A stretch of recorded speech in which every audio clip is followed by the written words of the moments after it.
السلام علیکم ورحمۃ اللہ وبرکاتہ۔ میں ہوں حکیم آصف علی آصف اور ناظرین آج آپ کے سامنے ایک ایسا نسخہ شیئر کروں گا جو پریشان ہیں کہ ان کے منہ سے مسلسل بدبو آتی ہے، اپنے منہ کی بدبو کی وجہ سے پریشان ہیں۔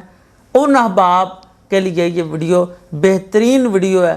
میں آپ کو ایک ہربل نسخہ بتاؤں گا، آپ اس کا استعمال کریں گے، آپ کے منہ سے جو رطوبتیں ہوں گی وہ خارج ہو جائیں گی اور جتنی بدبو آپ کے منہ سے آتی ہوگی وہ بھی ختم ہو جائے گی۔ آپ نے کرنا کیا ہے، آپ نے سفید پھٹکڑی اور گندھک آملہ ان کو ہم وزن لے لینا ہے، ان کا سفوف بنا لیں اور اپنے دانتوں پر اور اپنے مسوڑوں پر اچھے طریقے سے مل لیں۔ بہت ساری رطوبتوں کا اخراج ہوگا اور انشاءاللہ اللہ کے کرم اور فضل سے آپ کی جو بدبو ہے وہ ختم ہو جائے گی۔ اس نسخے کو لازمی طور پر بنائیں اور اپنے دوستوں کے ساتھ شیئر بھی کیجئے اور ہمیں بہت ساری دعاؤں میں یاد رکھیے۔ حکیم آصف علی آصف، مطب حکیم آصف علی آصف، مرید کے پاکستان۔